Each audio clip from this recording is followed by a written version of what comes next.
Hora de conversar com Mônica Bergamo. A Mônica conversou com o ministro Ricardo Lewandowski sobre o decreto que regula a força policial. E aí, Mônica, o que saiu da conversa? Bom dia para você.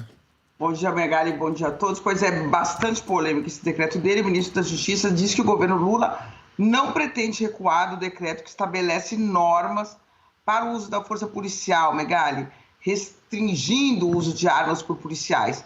Esse decreto determina também que os estados sigam as regras para ter acesso a recursos dos fundos de segurança e penitenciário. Megali, a medida gerou reação dos governadores de Goiás, como a gente sabe, o Ronaldo Caiado, do Rio de Janeiro, Cláudio Castro, e do Distrito Federal, Ibanez Rocha. Eles dizem que vão ao Supremo para contestar esse decreto. Mas o que diz o ministro Lewandowski? Que essa é uma luta da civilização contra a barbárie. Ele diz aqui, o governo deve defender valores e princípios, é o que nós estamos fazendo. As pessoas devem ter a segurança de andar pelas ruas sem serem baleadas pela polícia, né? Esse documento assinado pela Lewandowski determina que armas de fogo só podem ser usadas por policiais como uma medida de último recurso. Tenta frear aquilo que a gente vê sempre nas cenas de abordagens policiais. A polícia que chega atirando, a polícia que atira sem razão, a polícia que atira como primeiro recurso e não antes de tentar usar outros meios para controlar uma situação que ela está enfrentando. A gente viu isso ontem aqui em São Paulo pela PM, a gente viu isso na Polícia Rodoviária Federal, que atirou na cabeça de uma moça que estava indo para Natal, atirou primeiro no carro, diversos tiros, acertou a mulher na cabeça, uma moça inocente que estava indo com a sua família para passar, para celebrar o Natal e hoje está hospitalizada, né, com uma bala na cabeça. Então, quer dizer, a polícia atira antes, pergunta depois e pronto. Usa como primeiro instrumento de contenção de um problema a arma, né? E ele disse que isso não pode acontecer porque a polícia não pode sair atirando e atirando em pessoas inocentes e desarmadas, né? Então, esse decreto foi publicado em um momento em que as polícias sofrem forte questionamento, né? A PM de São Paulo sob forte escrutínio, né, porque está sendo filmado o tempo todo, batendo na cara das pessoas, dando soco, batendo em mulher desarmada e que está no chão, atirando em estudante de medicina e matando, sem usar outras formas para tentar contê-lo.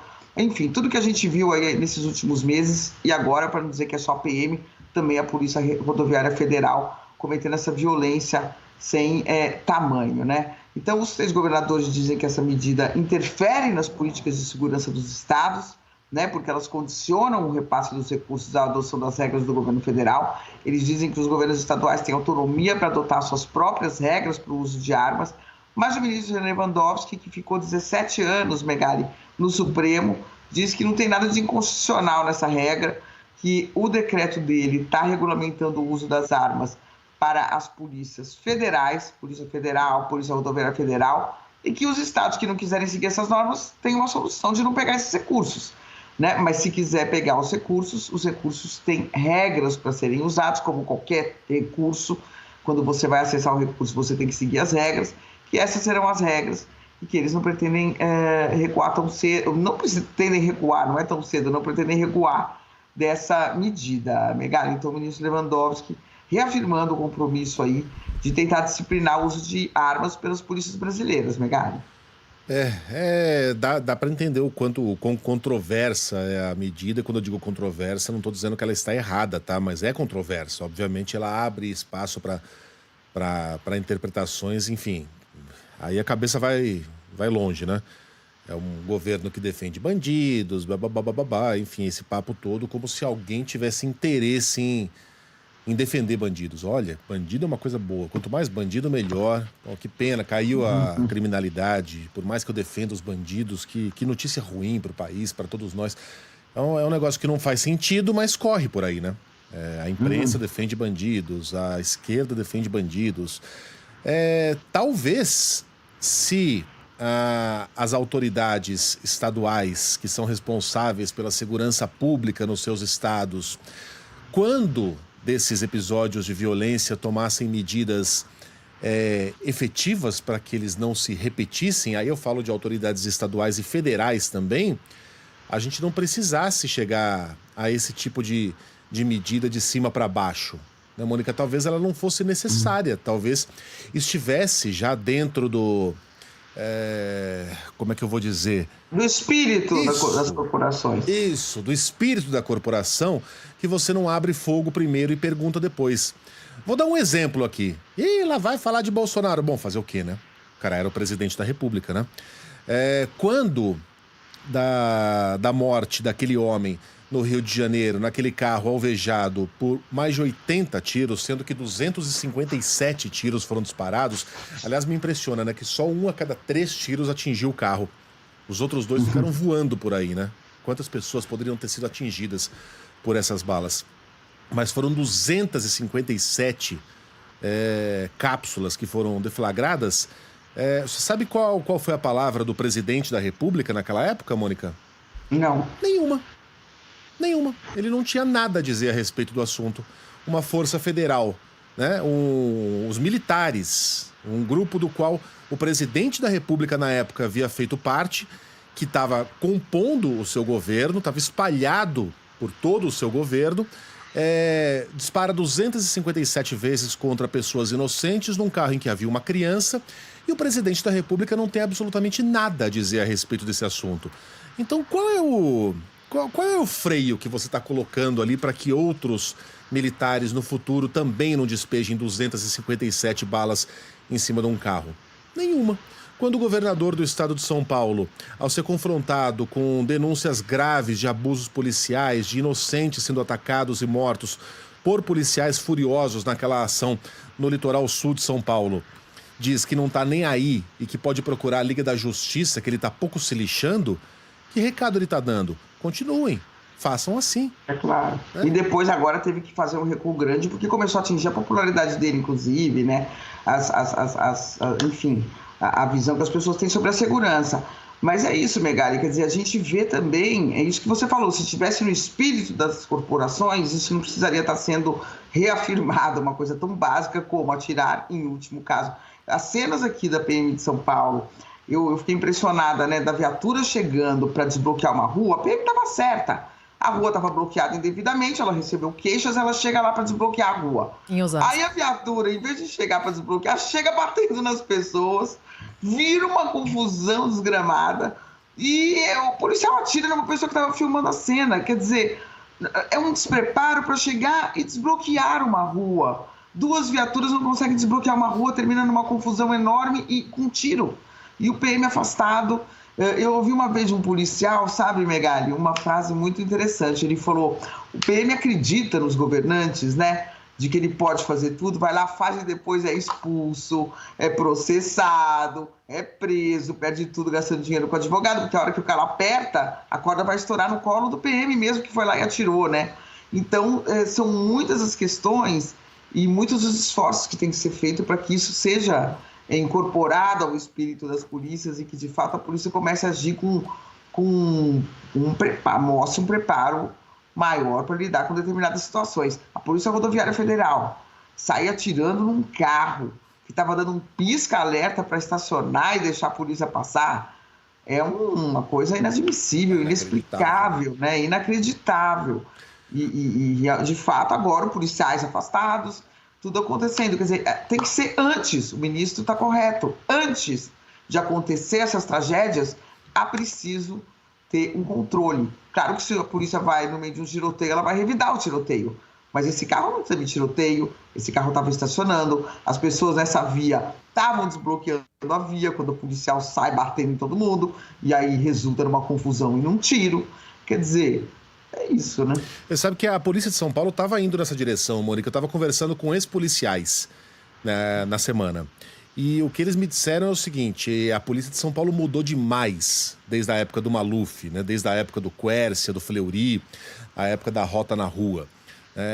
Hoje, São Paulo tinha uma polícia que... É óbvio que há exceções, é claro que há os casos de indisciplina, é claro que há os casos de abuso. Se você for passar o pente fino, é possível que na Dinamarca haja abuso policial, né? Em qualquer lugar vai haver, né? Aí são ações individuais que têm que ser combatidas. Mas ele diz que a polícia, como instituição, a Polícia de São Paulo atualmente agia muito calcada em 2 princípios: o princípio da hierarquia e do respeito aos procedimentos policiais. e que os policiais morriam de medo, até pouco tempo atrás, da corregedoria. Hoje, a hierarquia já foi pro saco quando você coloca um cara como Derrite, como secretário de Segurança Pública. Um cara que não servia pra rota, que é o braço mais, digamos, eu não vou usar violento, mas é o braço que usa a maior quantidade de força, quando necessário, da Polícia de São Paulo. Ele não servia para aquilo porque ele próprio dizia que matava demais, né? Então você coloca esse capitão para mandar em gente hierarquicamente superior a ele, e é um capitão que não tem nenhum respeito de boa parte da tropa pelo histórico dele na rota, né? Ele próprio fala disso. Então a hierarquia aí já foi pro chapéu. E o respeito às leis vai junto. E a corregedoria também já não bota mais medo nos policiais. Ou seja, é um cenário de vale tudo que até pouco tempo atrás era incentivado pelas palavras do governador. E você diz que ele recuou. É verdade, ele recuou, Mônica. Ele não diz mais coisas assim. Mas ele não desdisse. Ele não se arrependeu, pelo menos publicamente, daquelas palavras em que ele manda a gente procurar a Liga da Justiça porque ele não tá nem aí. Ele não retirou essas palavras. E essa superioridade assim, moral que se vende, a rota... é uma polícia dura com os bandidos. A gente vê na manchete do UOL agora que a própria PM está apurando o envolvimento da rota com o PCC, né? Então, o buraco é muito mais embaixo, né, Megali? Aqui, ó, o inquérito está investigando se a elite policial de São Paulo, a rota, vazou informações para o PCC, né? Além disso, tem outra manchete aqui, policiais civis de São Paulo são denunciados por cobrar propina para barrar a investigação contra funkeiros. Ou seja, o problema é grave, é gravíssimo.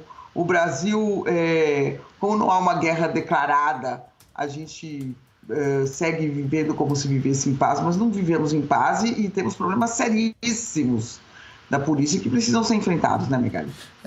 Mas aí fica difícil, né? Porque chega a mensagem como a do ouvinte aqui, ó. Cada dia fica mais clara a postura petista do Megali. Cara, os petistas me odeiam, Luciano. Sai dessa, cara. Os caras têm ódio e têm certeza que eu sou um bolsonarista enrustido. E eu tô falando de uma polícia aqui que melhorou muito nos últimos 20 anos sob os governos do PSDB. Não houve um governo petista em São Paulo. Então o que tem a ver com o PT? Essas palavras que eu tô dizendo, quando eu digo que um policial não pode jogar uma pessoa de cima de uma ponte, não pode chegar atirando num carro que tá dando pisca-alerta pra parar em Osasco, não pode meter a mão na cara de uma mulher que tá sentada na plataforma do metrô. O que isso tem a ver com o PT, meu Deus do céu? Isso é uma crítica. Você podia lembrar pra ele, Megali, que a polícia mais violenta do Brasil... É do PT. Pelo visto ele apoia. A PM Não, ele apoia não, ele execra. Sob seguidas administrações do PT. Não foi uma política de um único governo, de todos os governos, a PM da Bahia se transformou na mais violenta. Eles argumentam que o crime organizado foi para lá e que gerou um conflito maior. Mas o fato é que a PM lá mata bastante e a criminalidade lá é alta. A violência policial não resolveu o problema da criminalidade. Você explica isso para ele, né? Que não é... A gente tem que sair desse jardim de infância, né? Vocês estão criticando a polícia? É porque você é petista. Você está criticando a política econômica do Haddad? Porque você é bolsonarista. Cara, já tá na hora, né? Da gente passar de fase, da gente passar de ano, da gente começar a ter uma visão de mundo um pouco mais sofisticada. Aquilo tá errado, a gente diz que tá errado. Tá errada a política de segurança do PT na Bahia, tá errada a política de segurança do Tarcísio aqui em São Paulo. Pelo amor de Deus, cara, se a gente fica nessa lenga-lenga aí, não consegue fazer nada. Porque se todas as críticas são motivadas por ideologia partidária, então nenhuma crítica tem razão de ser e que se instale o vale tudo do Brasil. E a gente vai continuar defendendo o bandido aqui.